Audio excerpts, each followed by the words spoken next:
नमस्कार दोस्तों, फिर से हाजिर हूं एक सच्ची सी कहानी को लेकर। यह कहानी बिहार के औरंगाबाद जिले की है, जहां गुंजा नाम की एक लड़की रहती थी।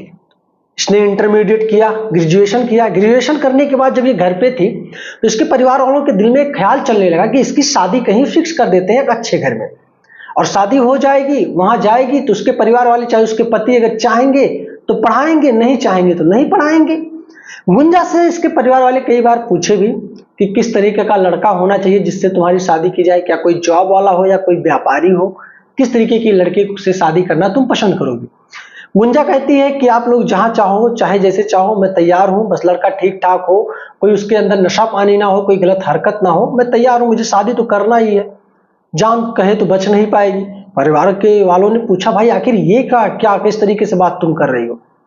भाई शादी करना है, जान बच नहीं पाएगी, इसका मकसद क्या है? क्या कोई और तुम्हारे दिल और दिमाग में है? गुंजा तुरंत इस बात से पल्ला झाड़ लेती है कि नहीं, आइंदा से ये सवाल कभी दोबारा करना मत।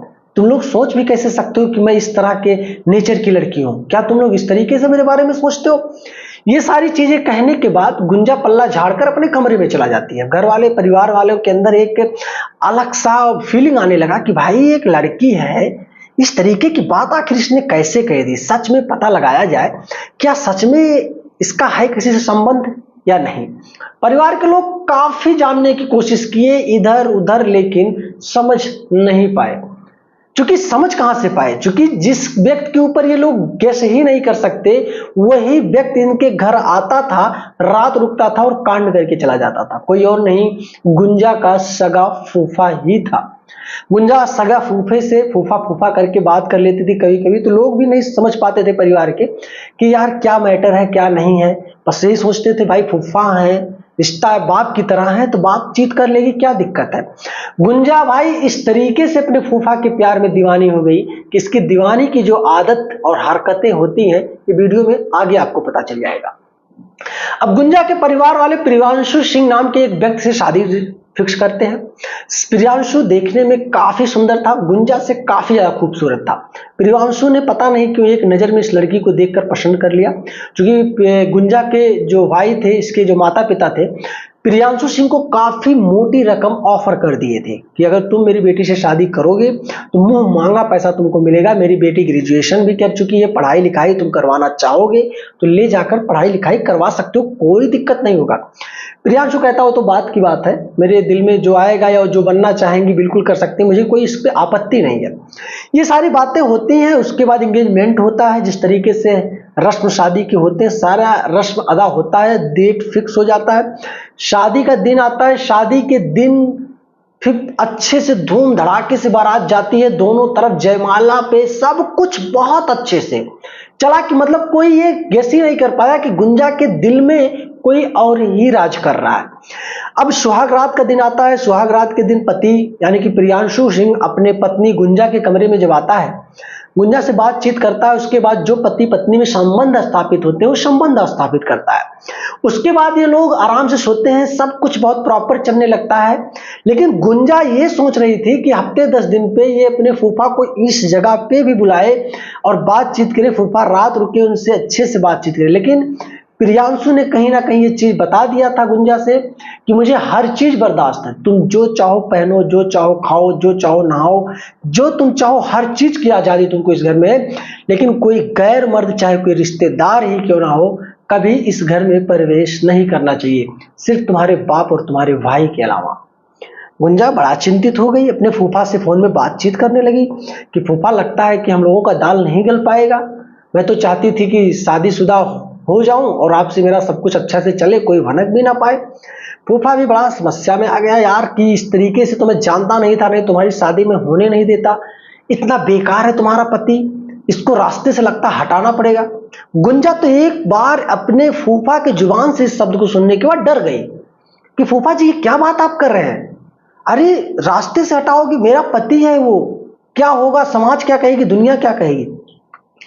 धीरे धीरे करके 30-35 दिन गुजर गए शादी के। अब गुंजा इस तरीके से पागल होती जा रही थी, अपने फूफा को देखने के लिए बेताब होती जा रही थी कि इसको कुछ अच्छा ही नहीं लग रहा था। खोई खोई सी रहती है, जहां नई नई दुल्हने अपने पति को पाकर पूरा जहां जीत लेती हैं, ऐसा वो फील करती हैं। वहीं गुंजा अपने नए नए पति को देखकर या उसको पाकर खुश नहीं थी, बल्कि उदास थी।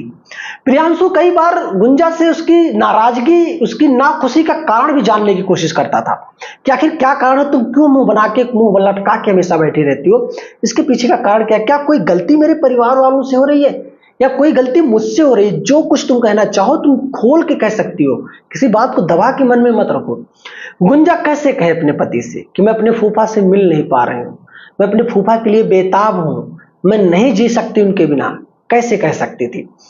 अब इसका फूफा उधर भी बेताब था गुंजा के लिए, बहुत परेशान था। उसके बाद गुंजा से इसने कहा, कुछ भी हो, जो तुम्हें कहना है तुम कर लो, मैं इस चीज को करने जा रहा हूं, मैं सुपारी दूंगा, उसको इस तरीके से मरवाऊंगा कि पुलिस को भी भनक नहीं लगेगी इस घटना के बारे में। गुंजा डर गई, कई बार अपने फूफा को समझाने की भी कोशिश की, लेकिन उसका फूफा नहीं मान रहा था।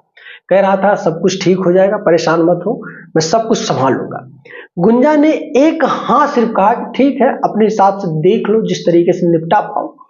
इतना कहना ना सुनो कि उसका फूफा दो व्यक्ति को सुपारी दे देता है।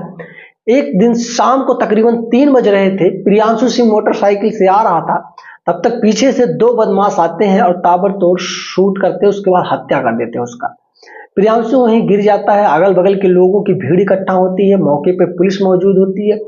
पुलिस प्रियांशु को तो पहले पोस्टमार्टम के लिए भेज देती है और उसके बाद पूछताछ, परिवार वालों से, सभी लोगों से पूछताछ होना शुरू हो जाता है।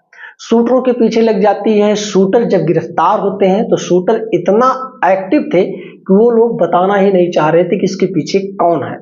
लेकिन धीरे धीरे करके जब पुलिस का दबाव उनके ऊपर पड़ता है, तब वो लोग सीधा कहते हैं, जी हाँ, हमने इस व्यक्ति के कहने पर प्रियांशु सिंह की हत्या की है। तुरंत गुंजा के फूफा का नाम जब शूटर लेते हैं तो गुंजा के फूफा को गिरफ्तार किया जाता है, थाने लाया जाता है, पूछताछ किया जाता है कि आखिर तुम्हारी क्या दुश्मनी थी उस लड़के से।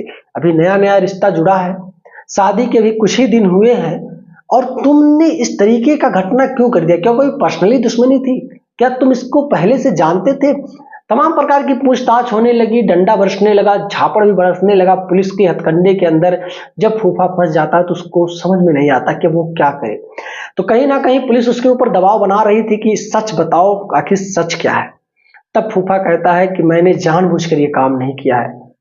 प्रियांशु की पत्नी, जिसका नाम गुंजा है, जो कि अभी नई नवेली दुल्हन बनकर प्रियांशु के घर में गई है, उसी ने कहा है कि मार दो उसको, मैंने मार दिया।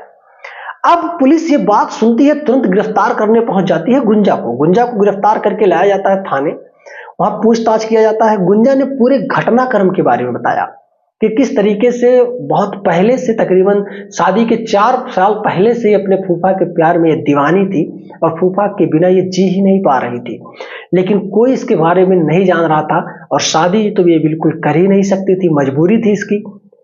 अब गुंजा के ऊपर पुलिस टाइट हो गई कि आखिर सोचो, भी तुमको 45 दिन हुए हैं सूत्रों की रिपोर्ट के मुताबिक, तुम्हारे शादी के डेट के हिसाब से, और 45 दिन में ही तुमने इतना बड़ा फैसला ले लिया कि अपने पति को ही तुमने अपने फूफा के हाथ मरवा दिया। गुंजा रोने लगी, मुझे माफ कर दो, मुझे नहीं समझ में आ रहा था, तमाम प्रकार की क्षमा याचना करने लगी। लेकिन कहते हैं ना कि कानून के हाथ बड़े लंबे होते हैं, अगर एक बार चंगुल में कोई भी व्यक्ति आ गया तो फिर बचना इम्पॉसिबल है। अब गुंजा को और उसके फूफा को जेल भेज दिया जाता है, जो शूटर गिरफ्तार होते हैं उनको भी जेल भेज दिया जाता है। कार्रवाइयां चल रही हैं, बहुत जल्द ही इनके बारे में कोई नया सूचना, नया समाचार आएगा कि 302 के मुलजिम तो ये लोग हो ही गए हैं, क्या इनको जीवन कारावास होगी या और भी कोई सजा होगी या 4-6 साल की सजा होकर ये लोग छूट जाएंगे। जो भी कुछ अपडेट आएगा दोस्त, मैं आप तक शेयर जरूर करूंगा। एक जीती जागती कहानी अवेयरनेस की दृष्टि से मैं बना रहा हूं, ताकि आपके अंदर जागरूकता फैले और आप सच को जान सको। तो वीडियो पसंद आई है तो लाइक करना और चैनल पे नए हो दोस्तों सब्सक्राइब करना। मिलूंगा फिर कोई एक अच्छी सी कहानी को लेकर, तब तक के लिए जय हिंद।